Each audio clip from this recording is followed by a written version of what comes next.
ओम शांति। सभी मिलकर 3 बारी ओम शांति करेंगे।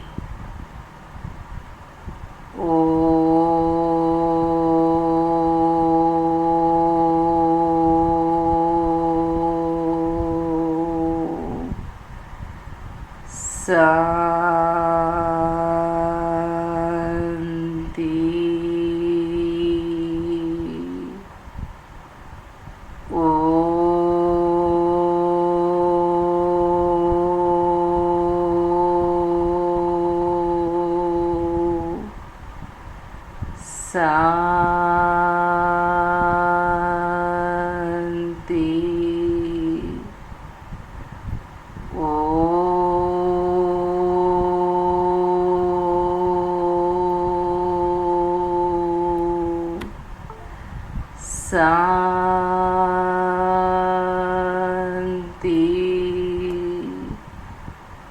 ओम शांति।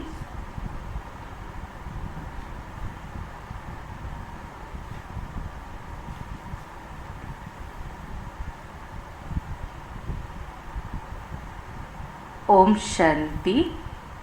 आज बाबा की 9 तारीख की महावाक्य अव्यक्त मुरली रिवाइज है 4/3/86 की।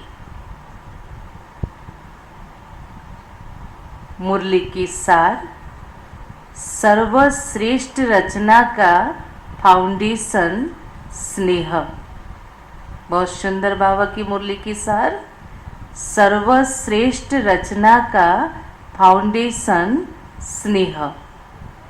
तो ध्यान पूर्वक हम सभी मुरली सुनेंगे। आज बाप दादा अपने श्रेष्ठ आत्माओं की रचना को देख हर्षित हो रहे हैं। यह श्रेष्ठ व नई रचना सारे विश्व में सर्वश्रेष्ठ है और अति प्रिय है। बाबा क्या कह रहे हैं कि हम सब आत्माएं जो बाबा की श्रेष्ठ रचना है, नई रचना है संगम युग के, बाबा कहते सारे विश्व में सर्वश्रेष्ठ हैं और अति प्रिय है, क्योंकि पवित्र आत्माओं की रचना है। पवित्र आत्मा होने के कारण अभी बाप दादा को प्रिय हो। बाबा क्या कह रहे हैं? पवित्र आत्मा होने के कारण अभी बाप दादा को प्रिय हो और अपने राज्य में सर्व के प्रिय होंगे। जो संगम पर परमात्मा के प्रिय हैं, वो सतयुग में प्रजा के भी प्रिय होंगे। द्वापर में भक्तों के प्रिय देव आत्माएं बनेंगे। इस समय हो परमात्मा प्रिय ब्राह्मण आत्माएं। बाबा क्या कह रहे हैं? इस समय हो परमात्मा प्रिय ब्राह्मण आत्माएं और सतयुग में होंगे अपने राज्य में सर्व के प्रिय। फिर बाबा ने कहा द्वापर में भक्तों के प्रिय देव आत्मा बनेंगे। तो बाबा कह रहे हैं देखो, इस समय हो परमात्मा प्रिय ब्राह्मण आत्माएं और सतयुग त्रेता में होंगे राज्य अधिकारी परम श्रेष्ठ दैवी आत्माएं। और द्वापर से अब कलयुग तक बनते हो पूज्य आत्माएं। तो बाबा कह रहे तीनों में से श्रेष्ठ हो इस समय परमात्मा प्रिय ब्राह्मण सो फरिश्ता आत्माएं। परमात्मा प्रिय ब्राह्मण सो फरिश्ता आत्माएं। इस समय की श्रेष्ठता के आधार पर सारा कल्प श्रेष्ठ देखते रहते हो। देख रहे हो कि इस लास्ट जन्म में अभी तक भी बाबा क्या कह रहे हैं, देख रहे हो इस लास्ट जन्म में अभी तक भी आप श्रेष्ठ आत्माओं का भक्त लोग कितना आह्वान कर रहे हैं, कितना प्यार से पुकार रहे हैं। जड़ चित्र जानते भी आप श्रेष्ठ आत्माओं की कितनी भावनाओं से पूजा करते, भोग लगाते, आरती करते रहते हैं। बाबा क्या कह रहे हैं, वो जानते हैं कि ये जड़ मूर्ति है, लेकिन फिर भी कितनी भावनाओं से पूजा करते, भोग लगाते, आरती करते हैं। आप डबल विदेशी बच्चे समझते हो कि हमारी चित्रों की पूजा हो रही है। बाबा क्या कह रहे हैं, आप डबल विदेशी बच्चे समझते हो कि हमारे चित्रों की पूजा हो रही है। भारत में बाप का कर्तव्य चला है, इसलिए बाप के साथ आप सबके चित्र भारत में है। कितनी सुंदर बातें बाबा क्या कह रहे हैं कि भारत में बाप का कर्तव्य चला है, इसलिए बाप के साथ आप सबके चित्र भी भारत में है। ज़्यादा मंदिर भारत में बनाती हैं। यह नशा तो है ना कि हम ही पूज्य आत्माएं हैं। तो बाबा सबको क्या पूछ रहे हैं, यह नशा तो है ना कि हम सभी क्या है, पूज्य आत्माएं हैं। सेवा के लिए चारों ओर विश्व में बिखर गए थे।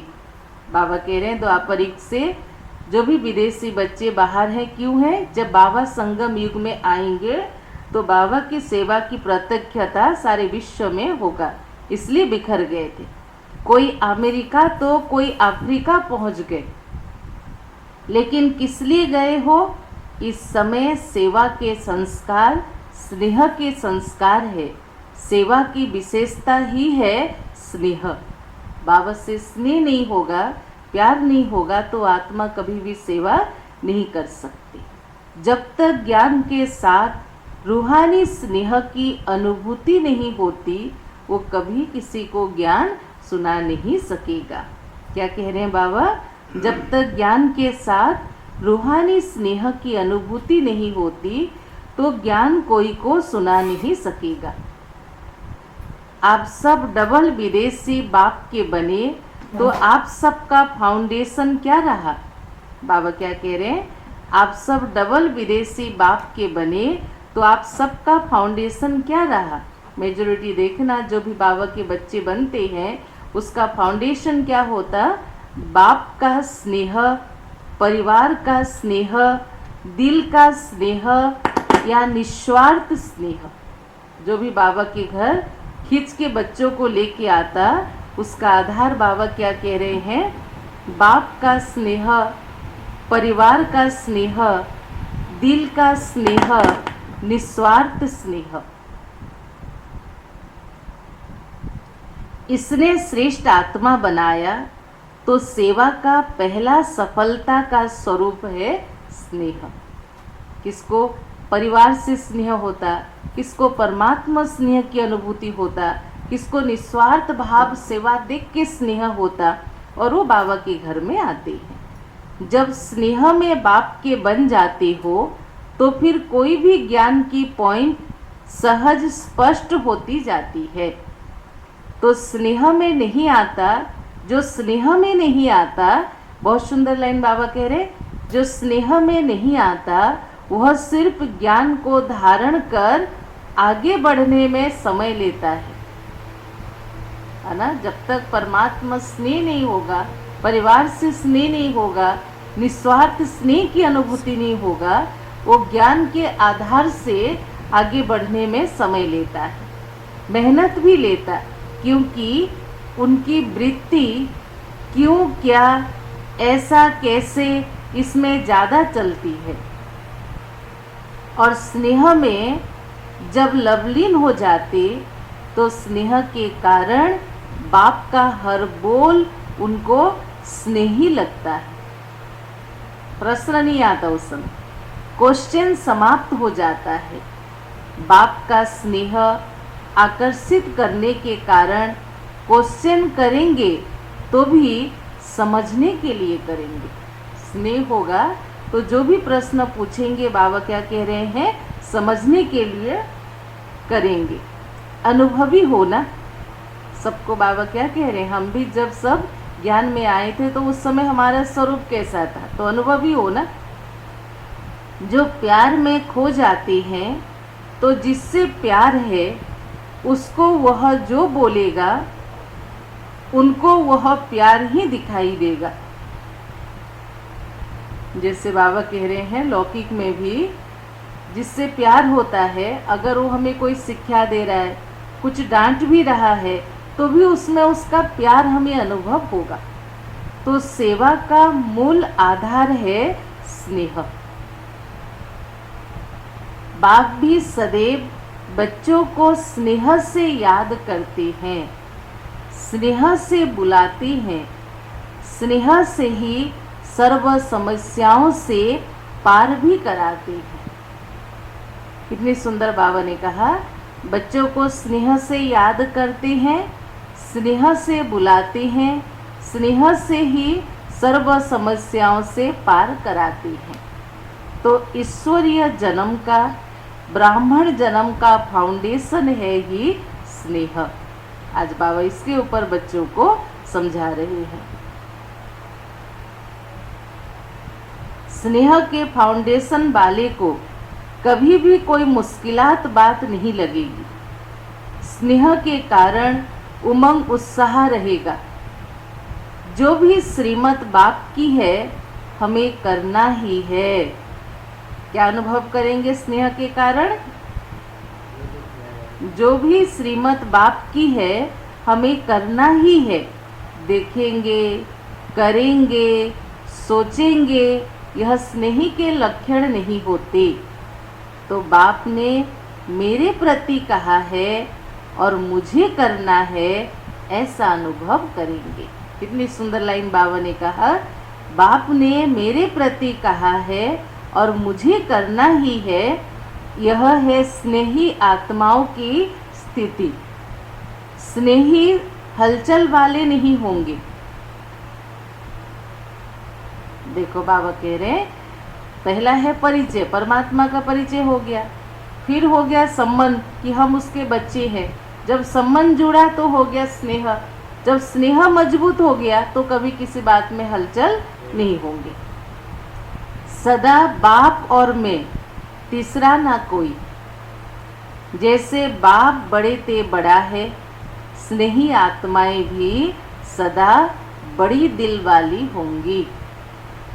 कितनी सुंदर बात है। जैसे परमात्मा का दिल बड़ा, परमात्मा संसार में सबसे बड़ा, ऐसे जिसका परमात्मा से प्यार होगा उसकी दिल भी इतनी बड़ी होगी। छोटी दिल वाले थोड़ी थोड़ी बात में मुंझेंगे। छोटी दिल वाले थोड़ी थोड़ी बात में मुंझेंगे। छोटी बात भी बड़ी हो जाएगी। बड़ी दिल वालों के लिए बड़ी बात भी छोटी हो जाएगी।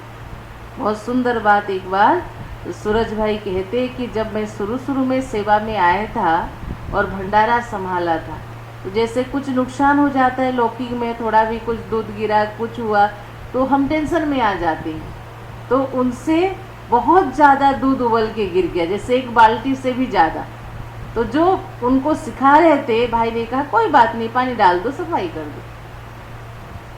तो बाबा क्या कहते, जो बड़ी दिल वाले होते वो बड़ी बात भी उनको छोटी लगती है। डबल विदेशी सब बड़ी दिल वाले होना, तो बाप दादा सभी डबल विदेशी बच्चों को देख खुश होते हैं। कितना दूर दूर से परवाने समा के ऊपर फिदा होने पहुंच जाते हैं। देखो 3-4 हफ्ता से भी ज़्यादा हो गया। किसके लिए बाबा मुरली चला रहे हैं? डबल विदेशी बच्चों से। तो उस समय 86 में देखो कितने बाबा के बच्चे आए थे और कितने दिन रुके थे। तो बाबा आज डबल विदेशी बच्चों की महिमा करते हुए क्या कह रहे हैं, कितना दूर दूर से परवाने समा के ऊपर फिदा होने पहुंच जाती हैं। पक्के परवाने हैं ना। तो आज अमेरिका वालों का टर्न है। अमेरिका वालों को बाप कहते हैं आ मेरे, अमेरिका माना आ मेरे।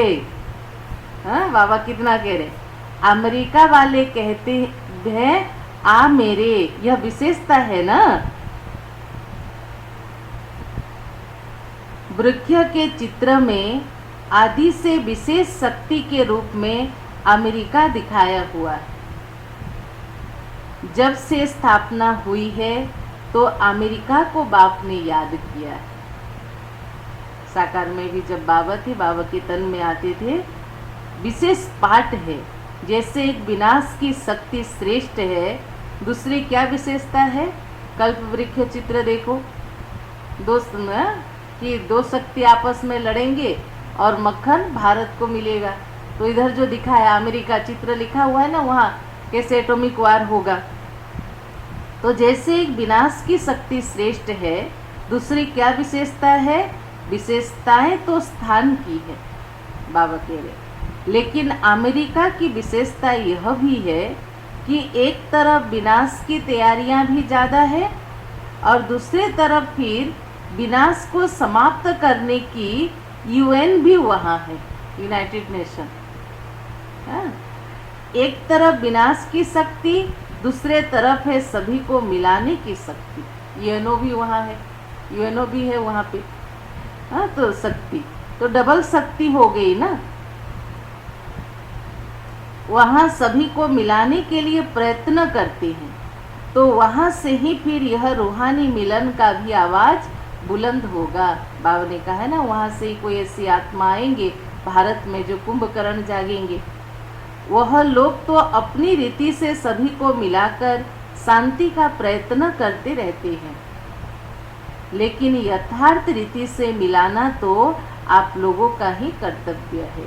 किसको किससे मिलाना? आत्मा को परमात्मा से मिलाना, सभी धर्म को एक परमात्मा से मिलाना, एक धर्म, एक भाषा, एक जाति, एक विश्व परिवार की अनुभूति कराना। वह मिलाने की कोशिश करते हैं लेकिन कर नहीं पाते।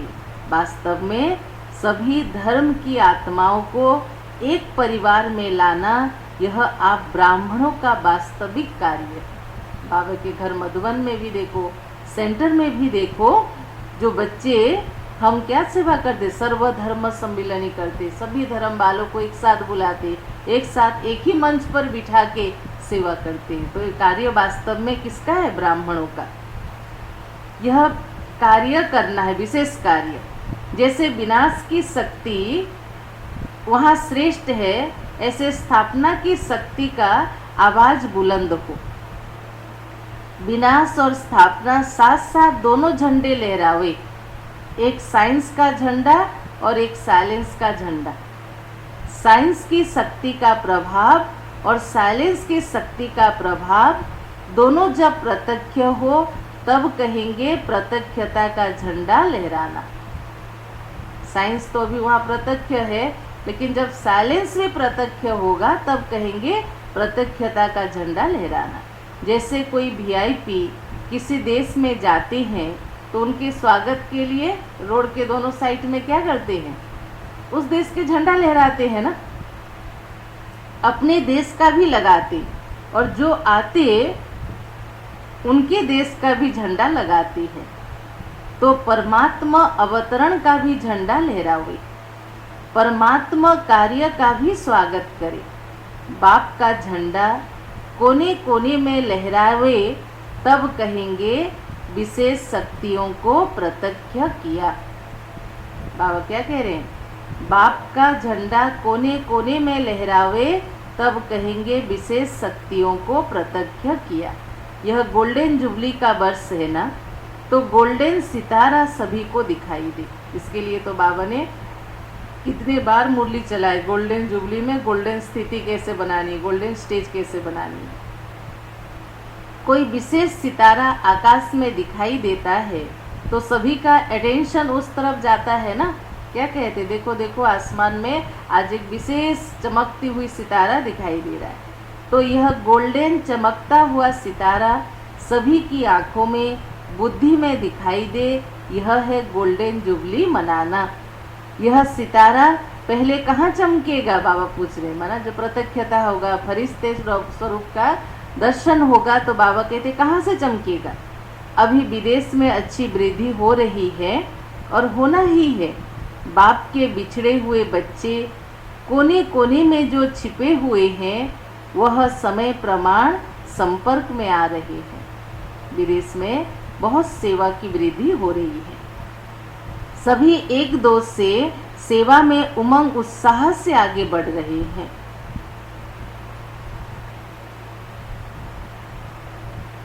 हिम्मत से मदद भी बाप का मिल जाती है, ना उम्मीद में भी उम्मीद के दीपक जग जाते हैं। सभी सुनते हैं ना गोपी बहन का क्लास, बहुत सारी बहनों का। तो दादी जान की कैसे उन आत्माओं को जैसे दृष्टि देती थी। एक आत्मा ने अनुभव सुनाया ना, मेरे लौकिक में बाप नहीं थे, लेकिन मैंने परमात्मा से वो बाप का अनुभव किया। दादी ने मुझे परमात्मा से मिलाया। तो बाबा कह रहे, ना उम्मीद में भी उम्मीदों के दीपक जग जाती है। दुनिया वाले सोचते हैं यह होना तो असंभव है, बहुत मुश्किल है, और लगन निर्विघ्न बनाकर उड़ते पंछी के समान उड़ाते पहुंचा देती है। जो दुनिया वाले असंभव समझते हैं, बाबा क्या कह रहे हैं, हमारा ईश्वरीय लगन परमात्मा के प्रति निर्विघ्न बनाकर उड़ते पंछी के समान उड़ाते पहुंचा देती है।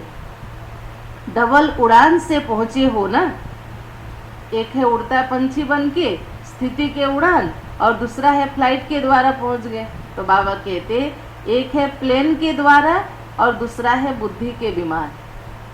बुद्धि नहीं खींचेगा तो टिकट कटते हुए भी होंगे, लेकिन मधुबन पहुंच नहीं सकती है। हिम्मत उमंग के पंख जब लग जाते हैं, तो जहां भी उड़ना चाहे उड़ सकती है। बच्चों की हिम्मत पर बाप दादा बच्चों की महिमा करते हैं। हिम्मत रखने से एक से दूसरा दीपक जगते माला बन गई ना। पहले एक ब्रह्मा बाबा को बाबा ने चुना था, फिर ब्रह्मा बाबा के द्वारा चैरिटी बिगेन्स एट होम हुआ, फिर कितने दादियाँ निकले, 300 यज्ञ में आए, 300 से फिर 600 हुए, 600 से 6000 हुए, 6000 से 60,000 हुए, 60,000 से 6 लाख हुए, 6 लाख से भी और बढ़ते जा रहे बाबा के बच्चे। तो बाबा क्या कह रहे हैं, देखो, एक दीपक से अनेक दीपक जगता है। मोहब्बत से जो मेहनत करते उसका फल बहुत अच्छा निकलता है। तो यह सभी के सहयोग की विशेषता है। आप सबको ज्ञात हो, फॉरेन में जब सेवा होती है तो क्या करते हैं, सभी देशों के जो HOD होते हैं, माना इंचार्ज होते हैं, तो वो सब हर महीना वो लोग बैठते हैं और मीटिंग करते हैं कि आज हमें इस महीना कौन सा देश में सेवा करना है। अगर वहाँ सेवा करे तो वहाँ के सेंटर कौन संभालेगा, चाहे बहनें हो, चाहे गृहस्थ वाले कुमार कुमारी भाई बहनें, नौकरी वाले जो भी हो, पहले वो डिसाइड करते हैं, फिर जाके वहाँ सेवा करते हैं और फिर बाबा की सेवा की शुरुआत करते हैं। तो बाबा कहते हैं, देखो, यह सभी के सहयोग की विशेषता है। कोई भी बात हो, लेकिन पहले दृढ़ता और स्नेह का संगठन चाहिए, उससे सफलता प्रत्यक्ष रूप में दिखाई देती है।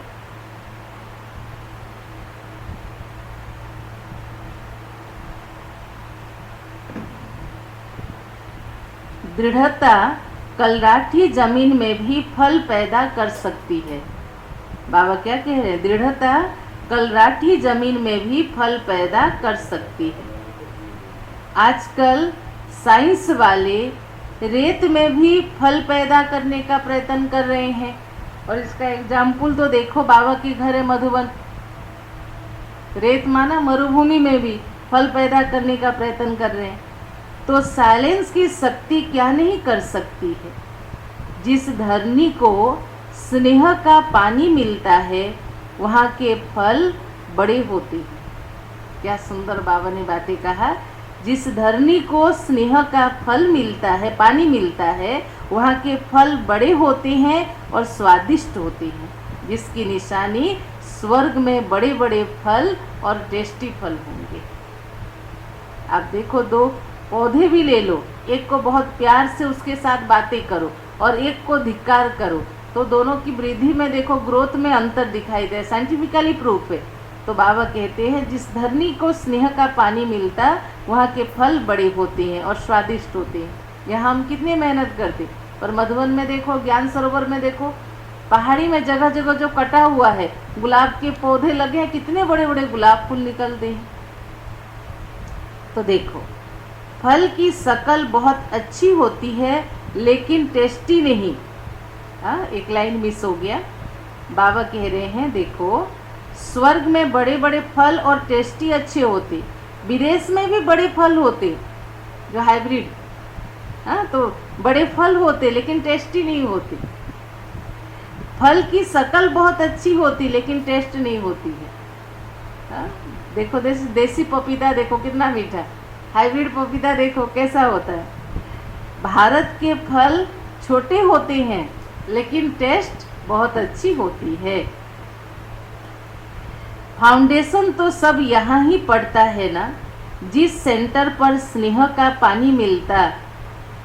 बाबा ने कितनी सुंदर लाइन सभी सेंटर वालों के लिए कहा, जिस सेंटर पर स्नेह का पानी मिलता है वह सेंटर सदा फलीभूत होता है।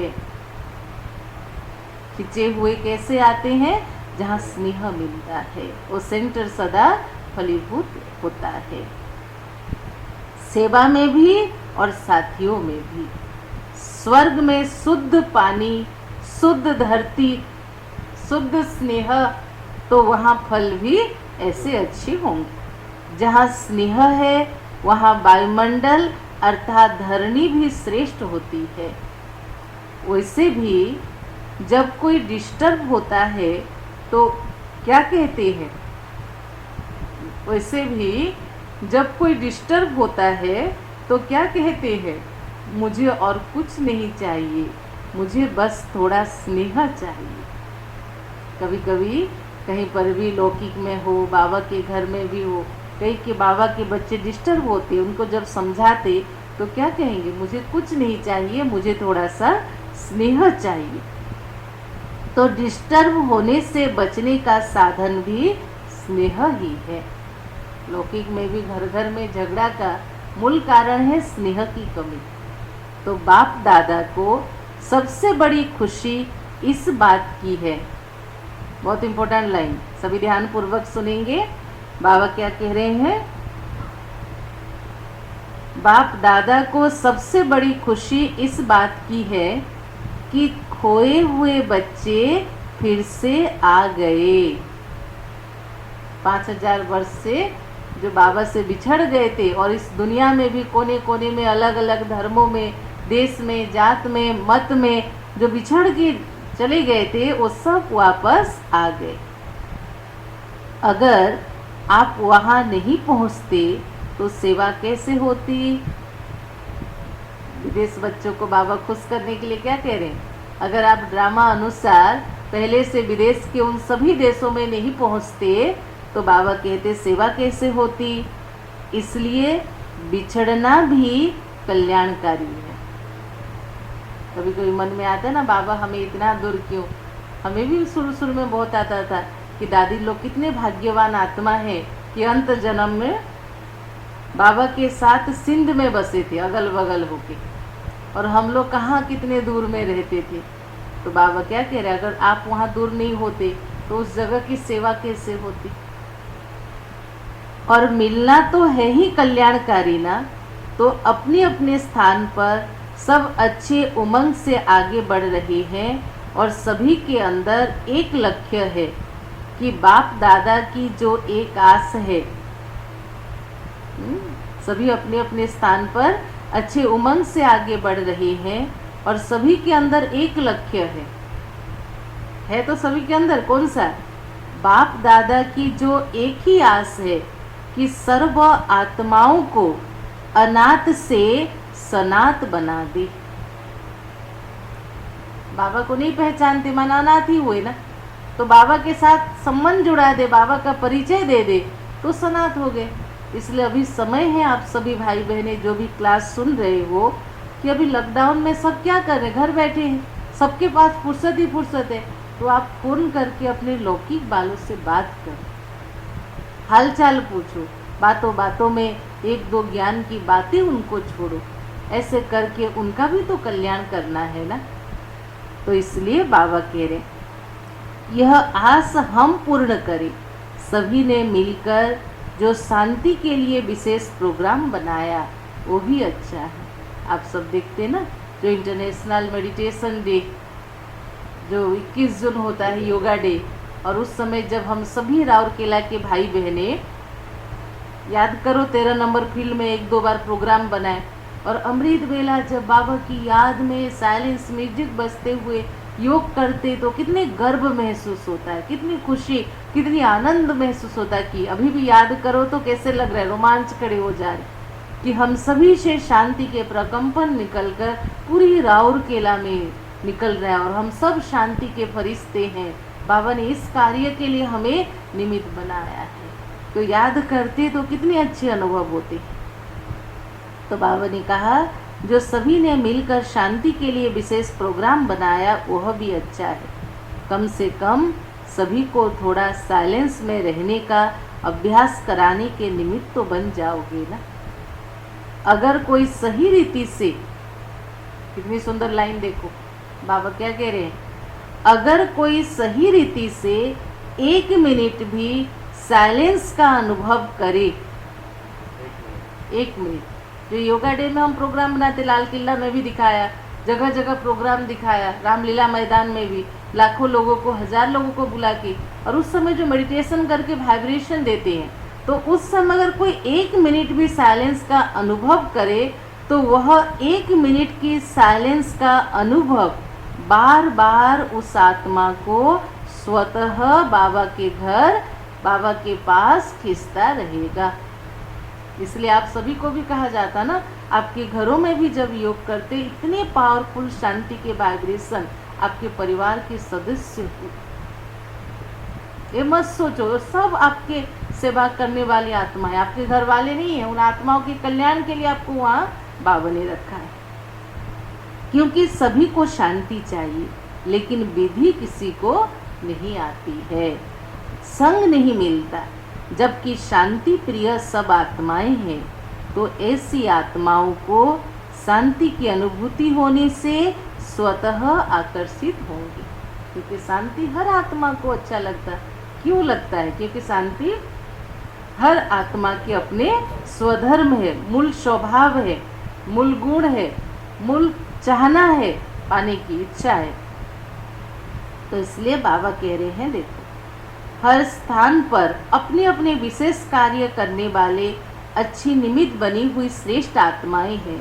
तो कमाल करना कोई बड़ी बात नहीं है, आवाज़ फैलाने का साधन ही है आजकल की विशेष आत्माएं। जो कलयुग के हिसाब से जो वीआईपी है, वो जब बाबा के संपर्क में आते उनके द्वारा सेवा की विस्तार होता। जितना कोई विशेष आत्माएं संपर्क में आती हैं, तो उनके संपर्क में आने से अनेक आत्माओं का कल्याण होता है। वो सोचते ये आत्मा भी जाते हैं, हम भी जाएंगे।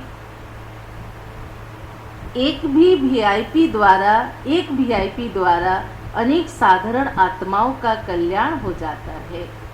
बाकी समीप संबंध में तो नहीं आएंगे ना।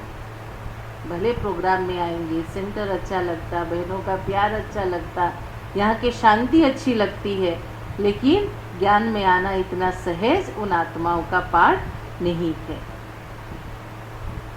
अपने धर्म में अपने पाठ से उन्हों को विशेषता का कोई ना कोई फल तो मिलता है ना। बाप को पसंद है साधारण आत्माएं। समय भी वह देंगे। कौन देंगे बाबा के पास समय?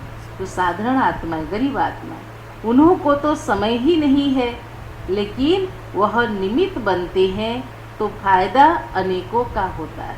तो ये भी उनका भाग्य हुआ ना। तो जब भी जन्म लेंगे द्वापर युग के बाद भी, पर उस जन्म में भी उन आत्माओं को अच्छे फल की प्राप्ति होगी, अच्छा पार्टियों से। सदा अमर भव की बरदानी आत्माएं हैं, ऐसा अनुभव करते हो। सदा वरदानों से पलते हुए आगे बढ़ रहे हो ना। जिनका बाप से अटूट स्नेह है, वह अमर भव के वरदानी। सुना क्या कहा बाबा ने?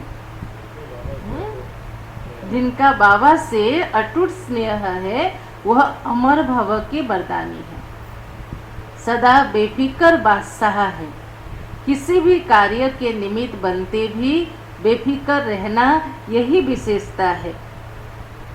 जैसे बाप निमित्त तो बनता है ना, लेकिन निमित्त बनते भी बाबा न्यारा होता है, इसलिए वो बेफिक्र। लेकिन हम क्या करते हैं, शरीर के बंधन में तो हमें कोई कार्य के निमित्त बना दे, करते करते करते सोचेंगे अरे मैं इस कार्य का हेड हो गया, ये मेरा काम है, ये मुझे दिया हुआ है, कोई इसमें इंटरफियर नहीं करे, तो हम फिक्र में आ जाते हैं और बाबा बेफिक्र रहता है। ऐसे फॉलो फादर सदा स्नेह की सेफ्टी से आगे बढ़ते चलो। स्नेह के आधार पर बाप सदा सेप कर आगे उड़ा के ले जा रहे हैं, यह भी अटल निश्चय है। स्नेह का रूहानी संबंध बाबा से जुटा हुआ हो। इसी रूहानी संबंध से कितना एक दो के प्रिय हो गए ना। बाप दादा ने देखो माताओं को एक शब्द की बहुत सहज बात बताई। माताएं तो ज़्यादा याद नहीं रखती ना, तो बाबा ने क्या सहज बात बताई? एक शब्द याद करो, मेरा बाबा। बस मेरा बाबा कहा और सब खजाने मिले। यह बाबा शब्द ही चाबी है खजानों की। माताओं को चाबियां संभालना अच्छा लगता है ना, कमर में लटका के घूमती हैं, तो बाबा ने कौन सा चाबी दे दिया माताओं को सर्व खजानों की? मेरा बाबा। तो बाप दादा ने भी चाबी दी, जो खजाना चाहे वह मिल सकता है। एक खजाने की चाबी नहीं है। घर में क्या होता, अलग अलग के चाबी अलग अलग होते हैं, और बाबा के पास सर्व खजानों की चाबी एक मेरा बाबा। एक ही चाबी से सारा खजाना मिलेगा। बस बाबा बाबा बाबा करते रहो।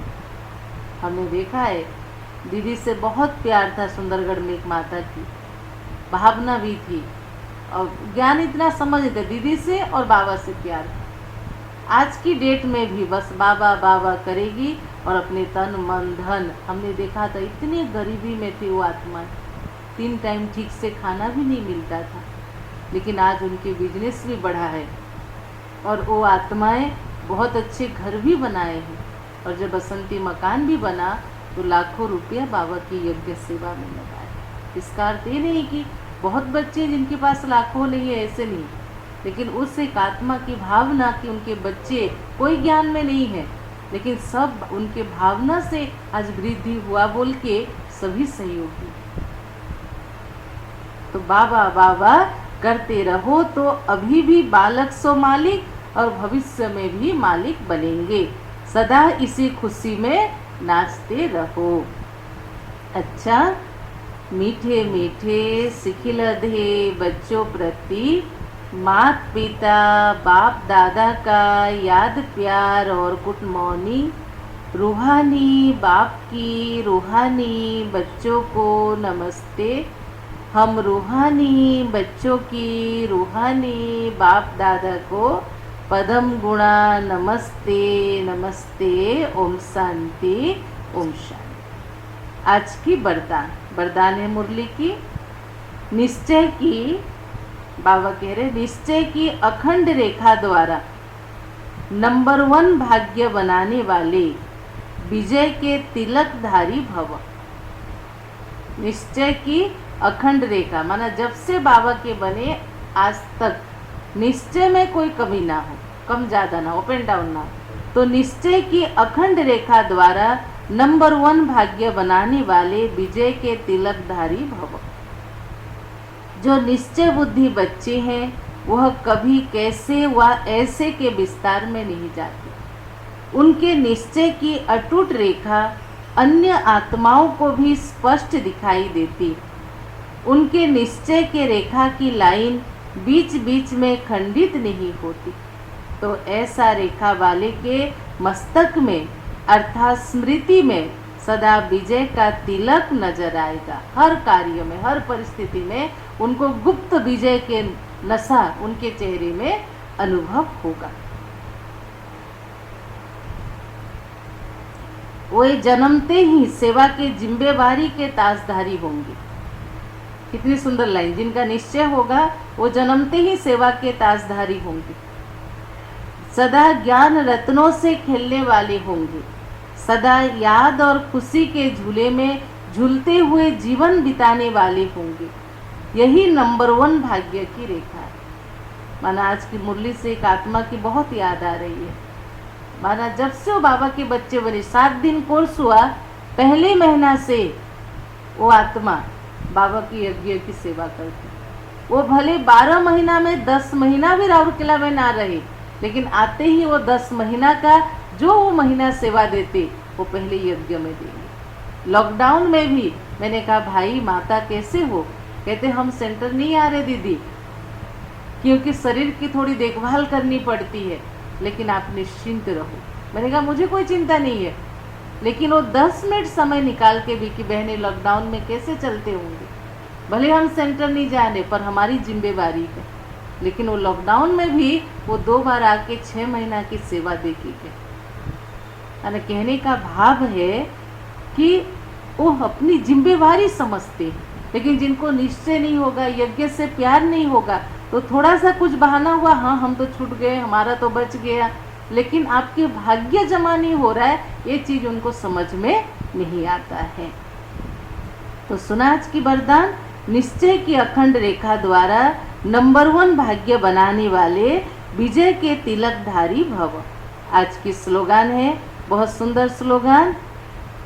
बुद्धि रूपी कंप्यूटर में फुल स्टॉप की मात्रा आना माना प्रसन्न चित रहना।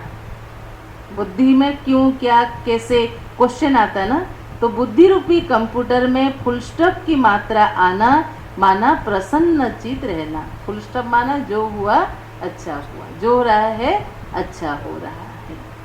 ओम शांति। तो सुना अव्यक्त मुरली। ब्राह्मण जीवन के फाउंडेशन है स्नेह। स्नेह है तो आप बाबा के साथ जुड़े रहोगे, स्नेह है तो खींचे हुए आओगे, स्नेह है तो सेवा के बिना रह नहीं सकोगे। तो इसलिए सभी एक बारी पुनः इस मुरली को पढ़ना जरूर। तो चलें हम सभी प्यारे बाबा को बड़े प्यार से याद करें। ओम शांति।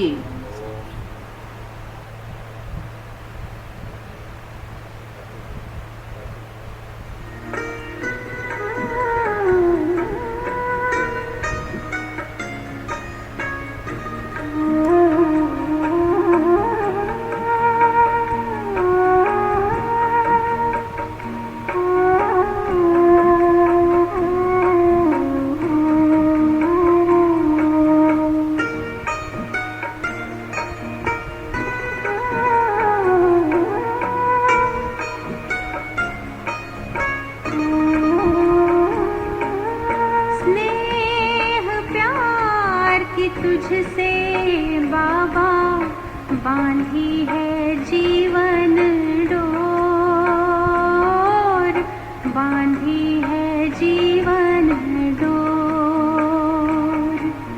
दिल मेरा लगा ही रहता हर पल तेरी ओर, हर पल तेरी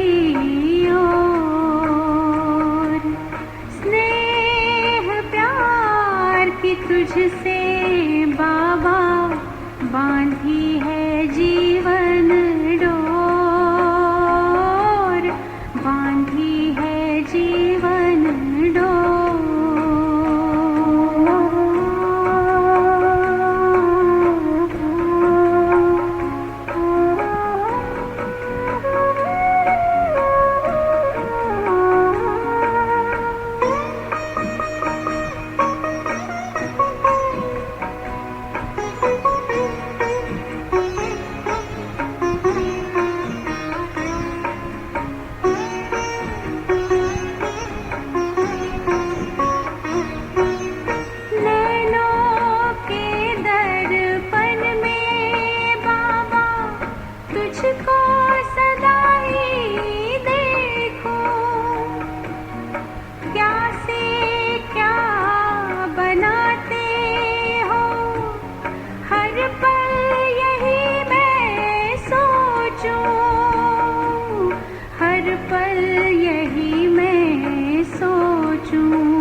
खुशियों के नाचे मोर।